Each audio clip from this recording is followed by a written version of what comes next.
A questão. A questão hoje é concepções estéticas, estilização e estética normativa.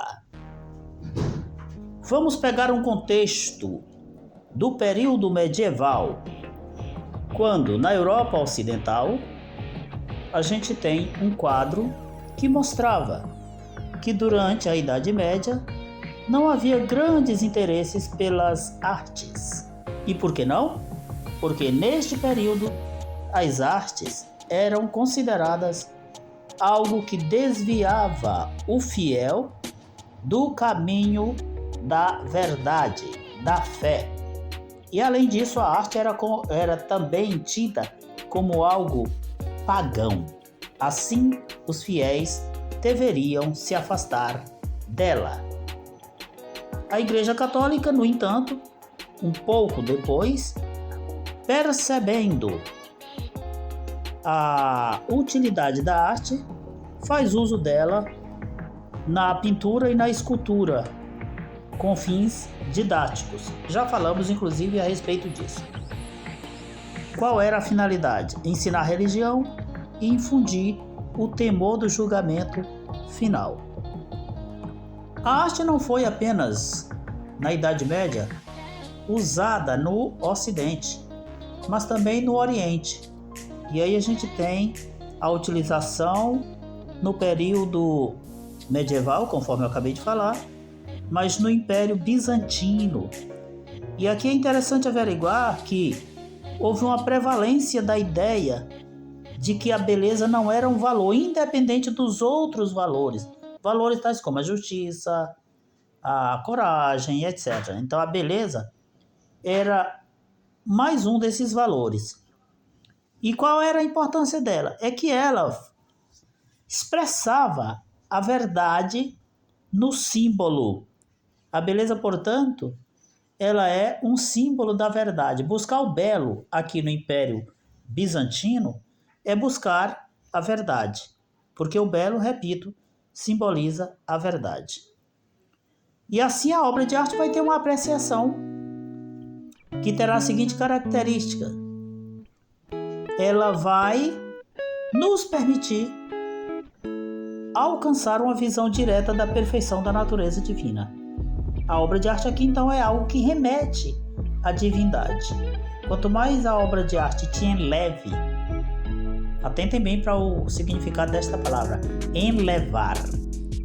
É meio que te tirar do mundo normal e te levar a uma outra realidade. Então a obra de arte, à medida em que ela faz isso, ela te aproxima da divindade. Daí a sua grande utilidade. Vejamos aqui a contribuição de Santo Agostinho, o famoso Agostinho de Hipona. Ele viveu de 354 a 430 e, em relação à arte, ele aproximava da arte de Deus. Então a utilidade da arte vai estar no fato de que ela é uma arte menor, mas que remete a Deus. Deus tem a grande arte e a arte dos homens é um pouco uma amostra da arte de Deus.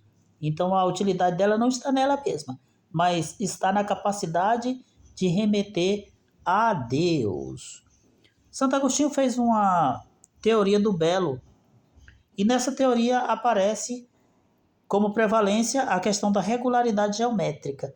Portanto, a arte ela é tanto melhor quanto mais ela for uma arte que respeite as dimensões da natureza, os tamanhos, as formas, não fugir disso.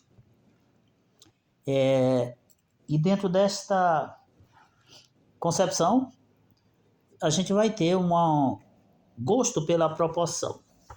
E aqui a gente vai ver também que o próprio conceito de beleza será a ordenação dos objetos. E isso vai supor um conceito anterior, porque a arte será uma organização. Você pega um monte de objetos desorganizados e os organizará. Isso vai ser uma boa arte. Mas O que nos dirá que algo está organizado ou desorganizado?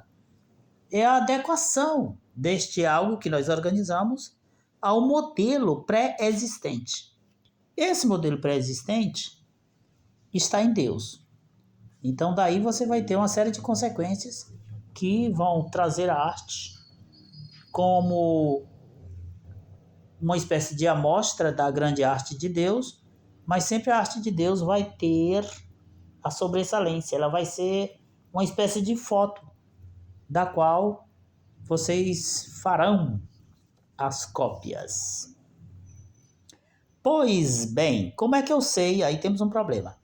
Que a minha arte está mais próxima ou distante da arte de Deus? E aí vocês terão a ideia da iluminação.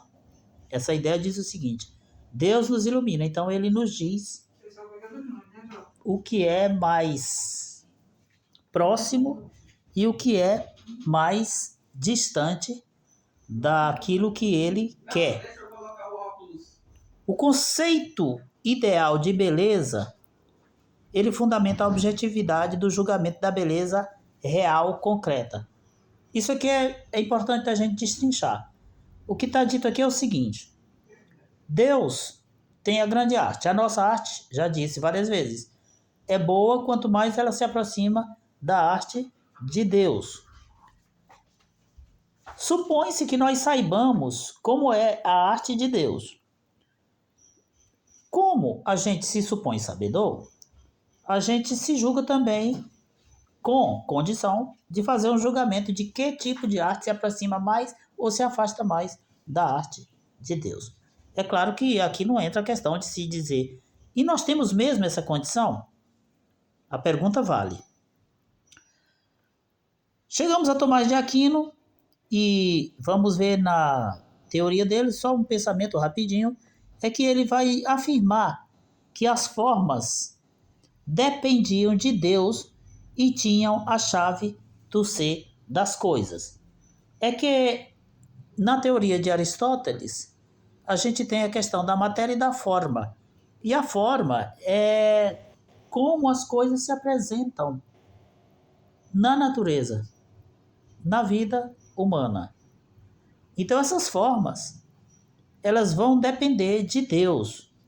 Mas ao mesmo tempo que elas dependem, elas são também uma amostra das coisas, digamos assim, de Deus. Então elas têm a chave do ser das coisas nesse sentido de que, vendo algo da natureza, você está pré-visualizando algo de Deus. Passamos depois para o século,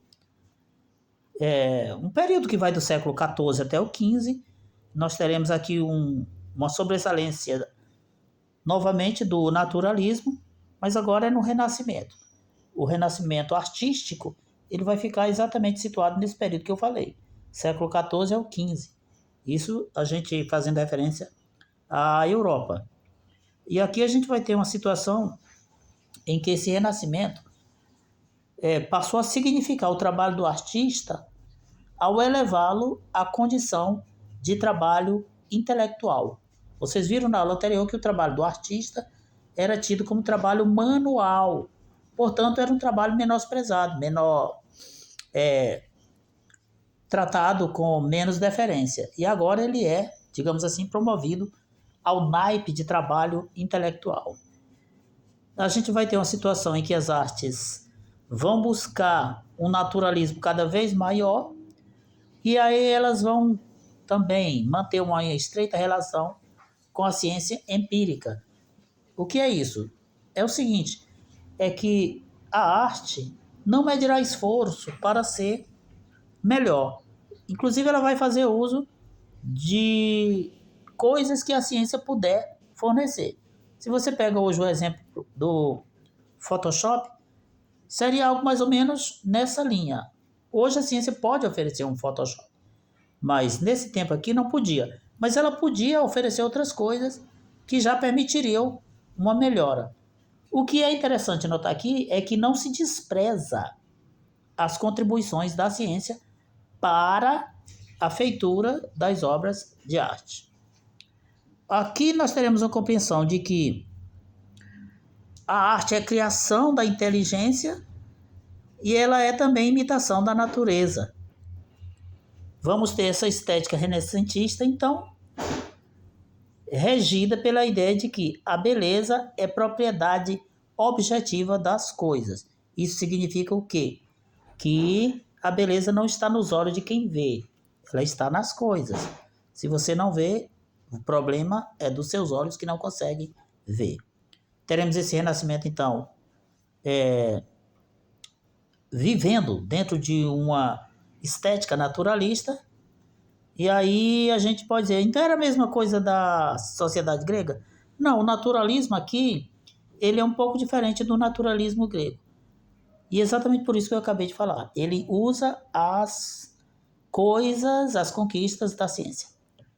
Chegando aqui no racionalismo, a gente vai ter a estética normativa iniciada por René Descartes, quando ele vai tecer alguns comentários que serão utilizados em uma estética, apesar de ele mesmo não ter feito uma teoria da estética, mas alguns pensamentos dele servem para analisar-se a estética. A partir do conhecimento produzido dentro da teoria cartesiana, a gente vai chegar à ideia de que os artistas e os críticos vão identificar o seguir a natureza com seguir a razão. E aí a gente vai ter a ideia de que a natureza, ela tem uma racionalidade.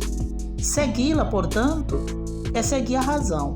O artista, então, será alguém que tem que buscar alcançar a racionalidade da natureza.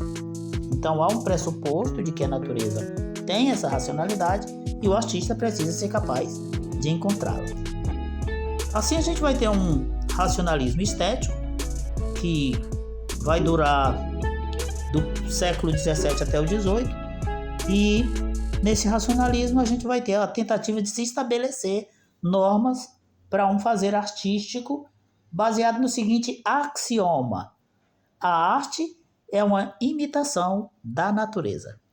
O princípio básico da arte nesta consideração vai ser a imitação, ainda vai continuar sendo a imitação.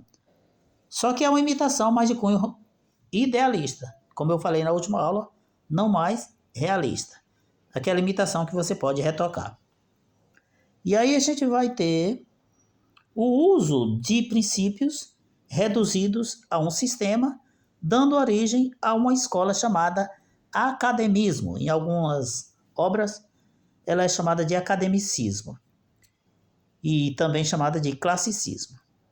E o grosso da compreensão do classicismo é que ela vai trabalhar uma estética normativa. Estética normativa significa que produza a arte, faça obras dentro de determinadas normas, dentro de determinadas regras. Percebam, portanto, que o fazer artístico fica limitado aqui. Passando para os empiristas, a gente tem a figura do John Locke, e aqui a gente já viu algumas coisas sobre ele. Ele diz que a beleza não é uma qualidade das coisas, ela é um sentimento da pessoa. Então a beleza aqui em John Locke, ela está nos olhos de quem vê e não no objeto visto. Vimos que a verdade ou a falsidade dos julgamentos da beleza vão depender da presença ou ausência do prazer na mente de quem percebe. Então, em Locke, como vocês já viram em outra aula, tudo depende da pessoa que tem ou não capacidade de perceber. E depois chegamos ao David Hume, que vai dizer o seguinte: o mecanismo do gosto, ele tem dois estágios. O primeiro é o perceptivo e o segundo estágio é o afetivo. Então, primeiro, eu tenho que ser capaz de perceber as coisas. E segundo, eu tenho que ser capaz de criar ou não afeto em relação a essas coisas.